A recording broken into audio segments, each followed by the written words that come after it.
Hello friends, मैं सुरुचि BPSC Gurukul 1 में आपका स्वागत करती हूं। फ्रेंड्स, आज हम देखेंगे परफेक्शन आईएएस का 90 डेज प्लानर, जिसमें हम देख रहे थे भारतीय राज्य व्यवस्था पॉलिटी का देख रहे थे। और आज का वीडियो है 65 नंबर, डे 65। बट अगर ऐसे देखा जाए तो हम पॉलिटी का अगर सेपरेट देखा जाए तो टेस्ट नंबर 5 है, ठीक है। और इससे पहले टेस्ट नंबर 1 to 4 अपलोड हो चुके हैं प्लेलिस्ट में फ्रेंड्स, तो जाकर के आप देख लीजिए। और आज का टॉपिक में है संघीय व्यवस्था, केंद्र और राज्य संबंध, ठीक है। और ये फ्रेंड्स, ये रिवीजन के तौर पे आप देखिएगा, और ऑथेंटिक बुक लक्ष्मीकांत से लिया हुआ है सारे क्वेश्चन, तो ध्यान रखेंगे फ्रेंड्स। इससे पहले एडिटोरिया का करेंट कॉन्सेप्ट, जो प्री और मेंस के लिए दोनों इम्पोर्टेंट है करंट अफेयर, और जुनून टेस्ट सीरीज, जिसमें अभी टोटल 9 टेस्ट हो चुके हैं, तो मेरा प्लेलिस्ट में आपको मिल जाएगा, तो वहाँ पे जाके देख लीजिएगा। और ट्यूटोरिया का आधार टेस्ट सीरीज जो एनसीईआरटी बेस पे था, क्लास 6 to 12, जिसमें 17 टेस्ट हैं, वो कंप्लीट हो चुके हैं, तो प्लेलिस्ट में आपको मिल जाएगा फ्रेंड्स। और उसके साथ ही एडिटोरिया का बिहार तथ्य संग्रह, जो काफ़ी इंपॉर्टेंट है एग्जाम के लिए, बिहार एग्जाम के लिए, तो भी हमारे प्लेलिस्ट में मिल जाएगा। और खान सर का करेंट अफेयर मिल जाएगा जनवरी टू मई, जो बिहार स्पेशल का है, तो यह जा करके आप देख लीजिएगा, ठीक है। तो चलिए स्टार्ट करते हैं। संघीय व्यवस्था, केंद्र और राज्य संबंध। अगर ये टॉपिक बहुत लंबा होगा फ्रेंड्स, तो इसमें छोटा छोटा करके 2 पार्ट कर देंगे, तो ईजी हो जाएगा आपके लिए भी और हमारे लिए भी, ठीक है। तो चलिए स्टार्ट करते हैं पहला क्वेश्चन से। इसमें पहला है, निम्नलिखित कथनों पर विचार करें, और इसमें पूछ रहा है कि सही कथन को चुनना है। सबसे पहले तो यही देखेंगे फ्रेंड्स कि क्वेश्चन सही कथन पूछ रहा है या गलत पूछ रहा है, क्योंकि ये एग्जाम में इंपॉर्टेंट हो जाता है। अगर इसमें थोड़ी सी अगर मिस्टेक किए ना, तो ये पूरा क्वेश्चन आते हुए भी हमारा रॉन्ग हो जाता है, तो जरूर ध्यान रखेंगे। नेक्स्ट क्वेश्चन है इसमें कि भारत का संविधान अर्धसंघीय है, तो ये बिल्कुल सही है, और इसमें केंद्र सरकार को राज्य सरकार की तुलना में अधिक शक्ति दी गई है, तो दोनों सही है। इसका आंसर हो जाएगा ए और आर दोनों सत्य है, और आर ए की सही स्पष्टीकरण कर रहा है।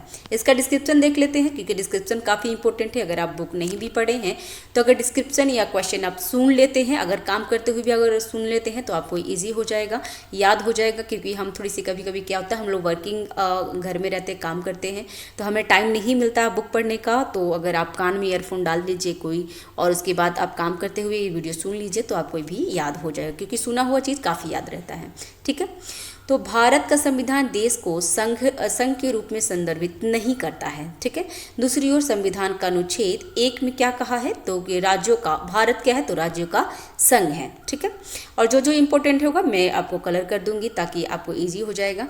यह दर्शाता है कि भारत कई राज्यों से बना है, एक संघ है जो सभी समान रूप से महत्वपूर्ण है, ठीक है।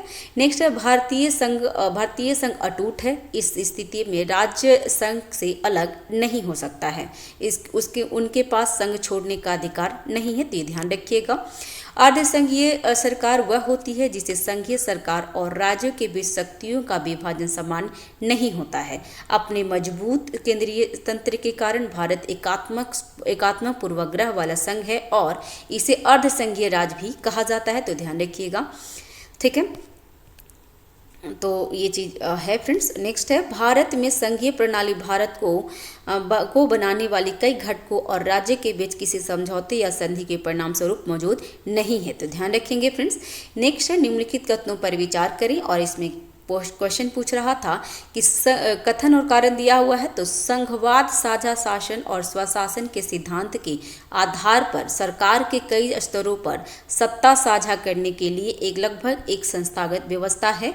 और दूसरा में संघों ने राजनीतिक, सामाजिक और आर्थिक स्थिति के धारण पर लगातार समायोजन और अनुकूलन किया है, तो इसका आंसर हो जाएगा ए और आर दोनों सत्य है, और आर ए की सही स्पष्टीकरण कर रहा है, ठीक है। तो इसका डिस्क्रिप्शन देखते हैं। तो एक संघीय सरकार वह है जिसमें संविधान द्वारा राष्ट्रीय सरकार और क्षेत्रीय सरकार के बीच शक्तियों का विभाजन किया जाता है, और दोनों अपने अपने अधिकार क्षेत्र में स्वतंत्र रूप से कार्य करते हैं। संघ एक नया राज्य अर्थात राजनीतिक व्यवस्था है, जो विभिन्न इकाइयों के बीच एक संधि या समझौते के माध्यम से बनता है। संघ 2 तरीके से बनाया जा सकता है, पहला है एकीकरण, यानी एकीकरण के माध्यम से, या विघटन के माध्यम से, तो ध्यान रखेंगे। नेक्स्ट है, भारत में संघ के संबंध में निम्नलिखित कथनों पर विचार करें, और इसमें पूछ रहा है क्या, तो इसका डिस्क्रिप्शन देखते हैं। इसका आंसर हो जाएगा बी 1 और 3 क्या है, तो सही पूछ रहा था, तो 1 और 3 में देख लेते हैं क्या क्या पूछ रहा था फ्रेंड्स। तो इसमें है कि भारतीय संविधान कहीं भी संघ शब्द का इस्तेमाल नहीं करता है, तो ये सही है। और भारतीय संघ की विशेषता स्वतंत्र न्यायपालिका और विश्वसनीयता है, तो ये सही है फ्रेंड्स, ठीक है। तो इसका आंसर हो जाएगा बी, जिसमें भारत का संविधान देश के सरकार की संघीय प्रणाली प्रदान करता है, हालांकि संविधान में कहीं भी संघ शब्द का इस्तेमाल नहीं किया गया है। भारतीय संघीय व्यवस्था अमेरिकी मॉडल पे नहीं बल्कि कनाडाई मॉडल पे है, तो ये ध्यान रखेंगे फ्रेंड्स, ये एग्जाम में पूछता है। नेक्स्ट है भारतीय संविधान की संघीय विशेषता क्या क्या है, तो ये थोड़ा सा देख लेते हैं संघीय व्यवस्था विशेषता में। तो पहला है दोहरी शासन व्यवस्था, लिखित संविधान, शक्तियों का विभाजन, संविधान की सर्वोच्चता, कठोर संविधान, स्वतंत्र न्यायपालिका और विश्वसनीयता है। तो ध्यान रखेंगे फ्रेंड्स, ये भी इसमें से 3 ऑप्शन दे देंगे और एक कोई गलत पूछेंगे तो उसमें से आप आंसर बना लीजिएगा। फ्रेंड्स, किसी फ्रेंड ने मुझे बताया था, सजेशन दिए थे कि मैम थोड़ा फुल स्क्रीन में क्वेश्चन बनना चाहिए, तो मैम फ्रेंड्स मैं ट्राई की थी और मैंने बनाया भी, जिसमें आपका जुनून का टेस्ट 9 है ना, उसमें मैं उसी तरीके से बनाई हूँ। तो फ्रेंड्स मुझे उसमें फीडबैक सही नहीं, मुझे खुद में वो अच्छा नहीं लग रहा है वो बनाने में वीडियो उस तरीके से, तो इसलिए मैं वो चेंज कर दी हूँ, ठीक है। तो मैं इसी तरीके से वीडियो बनाऊंगी जो आपके लिए बहुत अच्छा हो, क्योंकि जूम करके पढ़ने से क्या होगा ना कि क्वेश्चन भी आप अच्छे से देख सकेंगे, ठीक है। और मैं बाकी डिस्क्रिप्शन तो बता ही देती हूँ, तो आपको उसमें कोई दिक्कत नहीं होनी चाहिए, ठीक है फ्रेंड्स। नेक्स्ट क्वेश्चन है निम्नलिखित कथनों पर विचार करना है, और इसमें है कि कितने कथन सत्य हैं, तो कितने कथन सत्य हैं वो देख लेते हैं फ्रेंड्स। तो इसका आंसर हो जाएगा बी, जिसमें 2 कथन सत्य हैं। तो राष्ट्रपति विधानमंडल का हिस्सा होता है लेकिन इसका सदस्य नहीं होता है, तो विधानमंडल का नहीं होता है फ्रेंड्स, ये गलत है, वो संसद का सदस्य होता है। राष्ट्रपति संसद का हिस्सा होता है, न कि विधानमंडल का हिस्सा होता है, लेकिन इसका सदस्य नहीं है। और इसमें पूछ रहा है कि राज्यसभा में प्रत्येक राज्य के प्रतिनिधि का चुनाव राज्य की विधानसभा के निर्वाचित सदस्यों द्वारा फर्स्ट पास्ट द पोस्ट प्रणाली के अनुसार किया जाएगा, और राज्यों की परिषद संघ की इकाइयों का प्रतिनिधित्व करने की एक संघीय चरित्र को दर्शाती है। तो इसका आंसर हो जाएगा 2, बी आंसर सही है, इसमें 2 सही है।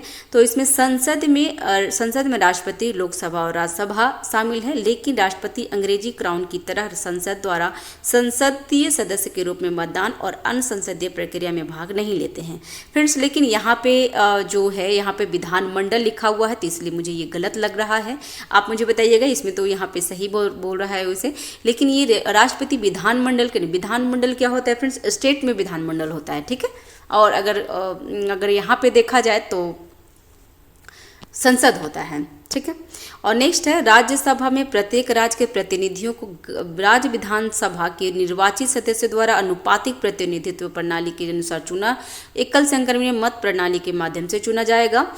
और राज्य की परिषद संघ की इकाइयों का प्रतिनिधित्व करके एक संघीय चरित्र को दर्शाती है। भारत में राज्यों के प्रतिनिधित्व की संख्या राज्य प्रतिनिधित्व की समानता के अमेरिकी सिद्धांत के विपरीत भिन्न है, तो ध्यान रखेंगे इसका भी। नेक्स्ट है लोकसभा के लिए अनुपातिक प्रतिनिधित्व को न अपनाने के निम्नलिखित कारणों पर विचार करें, तो इसका आंसर हो जाएगा सी। दोनों इसमें कथन सही पूछ रहा, तो दोनों कथन सही है। तो पढ़ लेते हैं इसमें क्या है।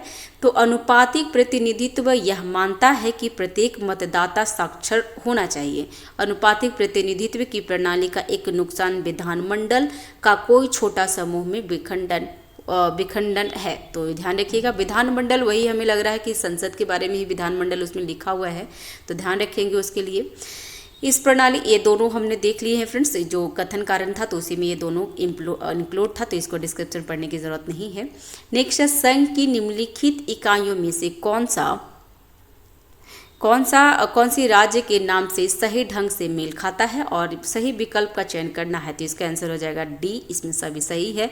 जिसमें यूएसए कहाँ है, तो राज्य, स्विट्जरलैंड कैंटन होता है, कनाडा प्रांत है और रूस गणराज्य है, ठीक है। तो उपयुक्त में सभी कथन सही मेल खाते। संघीय सरकार वह होती है जिसमें केंद्र और राज्य के बीच शक्तियों का विभाजन होता है। संघ एक राजनीतिक व्यवस्था है जो विभिन्न इकाइयों के बीच एक समझौता या संधि के माध्यम से बनाई जाती है, तो ध्यान रखेंगे। नेक्स्ट निम्नलिखित कथनों पर विचार करें, और इसमें बताया है कि कौन सा सही है, तो इसका आंसर हो जाएगा सी, 1 और दोनों सही है। जिसमें अमेरिका दुनिया का पहला और सबसे पुराना संघ है। भारतीय संघीय व्यवस्था कनाडाई मॉडल पर आधारित है, तो दोनों ध्यान रखेंगे, इसका आंसर हो जाएगा सी, ठीक है। और एक और बात है फ्रेंड्स, अगर जुनून 5 का जो मैं टेस्ट अपलोड की हूँ वो अगर वो सही नहीं लग रहा है वीडियो, अगर आप अच्छे से नहीं पढ़ पा रहे हैं, उसमें क्लियर नहीं हो रहा है, तो प्लीज़ आप मुझे कमेंट कीजिए। मैं उसको हटा करके मैं दूसरा वीडियो उसका शूट कर दूंगी, दूसरा वीडियो उसका बना दूंगी जो इस तरीके की इस व्यू से होगा, क्योंकि मुझे थोड़ी सी उसमें प्रॉब्लम हो रही है, देखने में भी प्रॉब्लम हो रही है, तो इसलिए मैं आपका सजेशन लेना चाहूँगी फ्रेंड्स। एक फ्रेंड सजेशन दिए थे जो कि मुझे मेरे लिए प्रॉब्लम क्रिएट किया है, वो सही सजेशन नहीं था मेरे लिए, ठीक है। तो इसमें क्या था, इसमें हमने देख लेते हैं। अमेरिकी क्रांति के बाद 1787 में अमेरिका संघ का गठन किया गया था। इसमें 50 राज्य, पहले 13 राज्य थे शामिल हैं। और दूसरा कथन सही है। कनाडाई प्रांत का गठन कब हुआ था, तो 1867 में हुआ था, और इसमें 10 प्रांत, जो पहले 4 प्रांत शामिल थे। और भारतीय संघ अपने गठन और संघ शब्द को प्राथमिकता देने में कनाडाई संघ जैसा है, तो ध्यान रखेंगे। नेक्स्ट है, निम्नलिखित में से कौन सी विशेषताएं संघीय चरित्र की है, तो इसका आंसर हो जाएगा ए, न्यायपालिका की स्वतंत्रता सुरक्षित। इसका आंसर हो जाएगा ए फ्रेंड्स। तो स्वतंत्र न्यायपालिका शक्ति के पृथक्करण के सिद्धांत को बनाए रखती है और संघीय ढांचे में देश की एकता और अखंडता को बनाए रखती है। बिंदु 2 और 3 4 गलत है, क्योंकि ये सरकार के एकात्मक रूप की विशेषताएं हैं, ठीक है फ्रेंड्स, ठीक है। नेक्स्ट है, निम्नलिखित में से कौन सी भारतीय संघवाद की विशेषताएं नहीं है, तो कौन सी नहीं है, इसका आंसर हो जाएगा डी, यह संघ बनाने वाले इकाइयों के बीच समझौता का परिणाम है, तो ये गलत है। भारतीय संघ इकाई के बीच समझौता का परिणाम नहीं है, जैसा कि संयुक्त राज्य अमेरिका में है राज्यों के संघ, जबकि इसके बजाय राज्यों का समूह चुना गया है। भारतीय संघ राज्यों के बीच समझौता का परिणाम नहीं है और राज्यों को संघ से अलग होने का अधिकार भी नहीं है, तो ये पॉइंट ध्यान रखेंगे। नेक्स्ट है, डॉक्टर BR अम्बेडकर ने कहा कि भारतीय संघवाद एक दोहरी राजनीतिक है, लेकिन इसमें दोहरी सेवा होगी, लेकिन एक अपवाद के साथ। यह माना जाता है कि हर देश में प्रशासनिक व्यवस्था में कुछ पद होते हैं जिन्हें प्रशासन के मानकों को बनाए रखने के दृष्टिकोण से राजनीति कहा जा सकता है। भारतीय संविधान के उपयुक्त अपवाद पहचान करें, तो कौन सा, इसका आंसर हो जाएगा बी, भारतीय अखिल सेवा। अखिल भारतीय सेवा संघवाद की भावना का उल्लंघन करती है, लेकिन वे केंद्र और राज्य के बीच संपर्क को सुविधाजनक बनाते हुए प्रशासन और एकता स्वरूप का उच्च मानक बनाए रखते हैं। राज्य भी अपनी अपनी राजसेवाएं बनाए रख सकते हैं, तो ध्यान रखिएगा। नेक्स्ट है, केंद्र और राज्य संबंध के बीच में जो संबंध है वो देख लेते हैं फ्रेंड्स। तो इसका है, निम्नलिखित कथनों पर विचार करें, और इसमें क्या पूछ रहा है, तो इसमें गलत कथन पूछ रहा है। तो गलत कथन कौन सी है, जिसका आंसर हो जाएगा बी, 2 और 3 गलत है, तो जो गलत है उसको डिस्क्रिप्शन में कवर करेंगे, और पहला सही है, तो पहला भी पढ़ लेते हैं। तो राज्य लोक सेवा आयोग के अध्यक्ष और सदस्य यद्यपि राज्यपाल द्वारा नियुक्त किए जाते हैं, उन्हें केवल राष्ट्रपति द्वारा हटाया जाएगा, तो ये बिल्कुल सही है फ्रेंड्स, तो ध्यान रखेंगे। और ये तो हमने देख लिया। और दूसरा है इसमें क्या कि गलत दूसरा क्यों था, तो संसद को संबंधित राज्य की राज्य विधानसभाओं से अनुरोध पर संयुक्त राज्य लोक सेवा आयोग की स्थापना करने का अधिकार है। अध्यक्ष और सदस्यों की नियुक्ति राष्ट्रपति द्वारा की जाती है, तो ध्यान रखेंगे। और यूपीएससी राष्ट्रपति की स्वीकृति से संबंधित राज्य के राज्यपाल के अनुरोध पर राज्यों की आवश्यकताओं को पूरा कर सकता है, तो ध्यान रखेंगे। नेक्स्ट है, निम्नलिखित कथनों पर विचार करें और सही कथन को चुनना है, तो इसका आंसर हो जाएगा डी, दोनों गलत है। तो गलत है उसको छोड़ देते हैं, डिस्क्रिप्शन ही पढ़ लेते हैं। तो भारत एक दोहरी राजनीतिक है, लेकिन न्यायपालिका की एकीकृत प्रणाली है जो एकात्मक सिद्धांत है, लेकिन साथ ही न्यायपालिका की स्वतंत्रता बनाए रखी जाती है जो एक संघीय सिद्धांत है। दूसरा है, राष्ट्रपति आपातकाल के संचालन के दौरान राज्य सरकार निलंबन नहीं होती है, लेकिन केंद्र को किसी भी मामले में राज्य की कार्यकारी निर्देशन देने का अधिकार मिलता है, तो ध्यान रखेंगे। नेक्स्ट, निम्नलिखित कथनों पर विचार करें और इसमें गलत कथन को चुनना है। तो गलत कथन कौन सा होगा फ्रेंड्स, तो इसका आंसर हो जाएगा बी, 2 और 3 गलत है, तो ये गलत है उसको छोड़ते हैं, पहला सही है उसको देख लेते हैं। तो मुख्य सचिव को सम्मेलन की अध्यक्षता कैबिनेट सचिव करते हैं, तो इसका सही है। और डिस्क्रिप्शन देख लेते हैं। तो कैबिनेट सचिव मुख्य सचिवों के सम्मेलन की अध्यक्षता करते हैं। संसद और राज्य विधानमंडल दोनों को जीएसटी को नियंत्रण करने वाले कानून बनाने का अधिकार है। 2016 के 101वें संविधान संशोधन अधिनियम ने समवर्ती सूची में कर प्रविष्टियों को यह अपवाद बनाया गया है और आयकर केंद्र द्वारा लगाया और एकत्रित किया जाता है और केंद्र और राज्य के बीच विस्तृत किया जाता है। तो ध्यान रखेंगे। नेक्स्ट है निम्नलिखित कथनों पर विचार करें और पहला है यहाँ पे क्या पूछ रहा है वो देख लेते हैं। तो इसका पूछ रहा है सही कथन को चुनना है, तो पहला ही सही है। तो इसमें डिस्क्रिप्शन ही पढ़ लेते हैं फ्रेंड्स कौन सा सही था। तो संघ के पास भारत के राजस्व की सुरक्षा पर भारत के भीतर या बाहर से उधार लेने की असीमित शक्तियां होगी, लेकिन यह प्रावधान संविधान द्वारा अनुच्छेद 292 के तहत प्रदान की गई सीमाओं के अधीन होगा। ठीक है। और दूसरा गलत था, क्यों गलत था? तो अभी इसका सही आंसर देख लेते हैं। तो राज्य भारत के बाहर से उधार नहीं ले सकता। ये ध्यान रखेंगे। राज्य जैसे बिहार है तो बिहार बाहर देशों से वो उधार नहीं ले सकता है। ठीक है। तो राज्य भारत के बाहर से उधार नहीं ले सकते हैं। भारत सरकार अधिनियम 1935 के तहत राज्यों को केंद्र की सहमति से भारत के बाहर से उधार लेने की शक्ति थी, लेकिन संविधान द्वारा राज्यों को इस शक्ति से पूरी तरह से वंचित किया गया है। राज्य कार्यकारी राज्य के राजस्व की सुरक्षा पर भारत के क्षेत्र के भीतर उधार ले सकता है। तो ध्यान रखिएगा। नेक्स्ट है निम्नलिखित कथनों पर विचार करें और इसमें लिखा है कि सही कथन को चुनना है। तो 1 और 3 सही है, तो सही है वो पढ़ लेते हैं, बीच वाले को कवर कर लेंगे डिस्क्रिप्शन में। तो पूरे भारत में केंद्र और प्रत्येक राज्य की न्यायिक कार्रवाई को पूर्ण विश्वास और ऋण दिया जाना चाहिए। तो ये सही है। और सिविल न्यायालय के अंतिम निर्णय ही भारत में कहीं भी लागू किया जाता है, तो किया जा सकता है, तो वो सही है। प्रत्येक राज्य का अधिकार क्षेत्र उसके अपने क्षेत्र तक ही सीमित है, इसलिए यह संभव है कि एक राज्य के कृतियों और अभिलेखों को दूसरे राज्य में मान्यता ना मिले। ऐसी किसी भी कठिनाई को दूर करने के लिए संविधान ने पूर्ण विश्वास और ऋण खंड शामिल किया है, जो कहता है कि केंद्र और प्रत्येक राज्य के सार्वजनिक कृतियों, अभिलेख और न्यायिक कार्रवाइयों को भारत के पूरे क्षेत्र में पूर्ण विश्वास और ऋण दिया जाना चाहिए। नेक्स्ट है यह किसी राज्य के न्यायपालिका को दूसरे राज्य के दंड कानून को लागू करने की आवश्यकता नहीं है। नेक्स्ट है भारत के किसी भी हिस्से में सिविल न्यायालयों के अंतिम निर्णय और आदेश भारत के भीतर कहीं भी निष्पादित किए जा सकते हैं। और ये क्या है? तो निर्णय पर मुकदमे की आवश्यकता के बिना यह नियम केवल सिविल निर्णयों पर लागू होता है, न कि आपराधिक निर्णयों पे। तो ये ध्यान रखेंगे फ्रेंड्स। नेक्स्ट निम्नलिखित में से कौन सा अनुच्छेद 263 के अंतर्गत स्थापित है?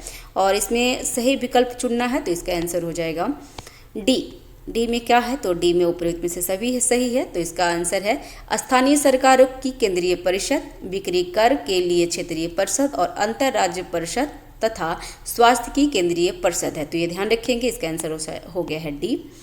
इसका डिस्क्रिप्शन पढ़ लेते हैं।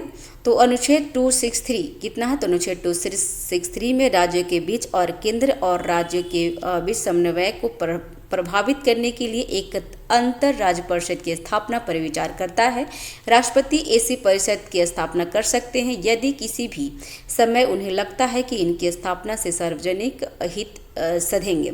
वह ऐसी परिषद द्वारा किए जाने वाले कर्तव्यों की प्राकृतिक और उनके संगठन की प्रक्रिया को परिभाषित कर सकते हैं। अनुच्छेद 263 की उपयुक्त प्रावधानों के तहत राष्ट्रपति ने संबंधित विषयों में नीतियों और कार्रवाइयों के बेहतर समन्वय के लिए सिफारिश करने के लिए निम्नलिखित परिषदों को स्थापना की है। तो कौन कौन है वो? तो केंद्रीय स्वास्थ्य परिषद, स्थानीय सरकार और शहरी विकास एवं केंद्रीय परिषद, उत्तरी, पूर्वी, पश्चिमी और दक्षिणी क्षेत्र के लिए बिक्री कर के लिए 4 क्षेत्रीय परिषदें और भारतीय चिकित्सा की केंद्रीय परिषद और होम्योपैथी की केंद्रीय परिषद की स्थापना संसद के अधिनियमों के तहत की गई थी। तो ध्यान रखेंगे। अनुच्छेद 262 क्या कहता है कि यह कहता अनुच्छेद 262 के संबंध में निम्नलिखित में से कौन सा कथन सत्य है? तो इसका आंसर है ए, केवल एक सत्य है। तो इसका आंसर हो जाएगा ए। यह अंतर राज्य जल विवादों से संबंधित है। तो जल विवाद 262, तो जल इधर से भी जल आता है, तो यहाँ पे ध्यान रखिएगा अंतर्राज्यीय में जो जल का विवाद होता है 262 में इसका अनुच्छेद में लिखा हुआ है। तो ध्यान रखेंगे फ्रेंड्स। ठीक है।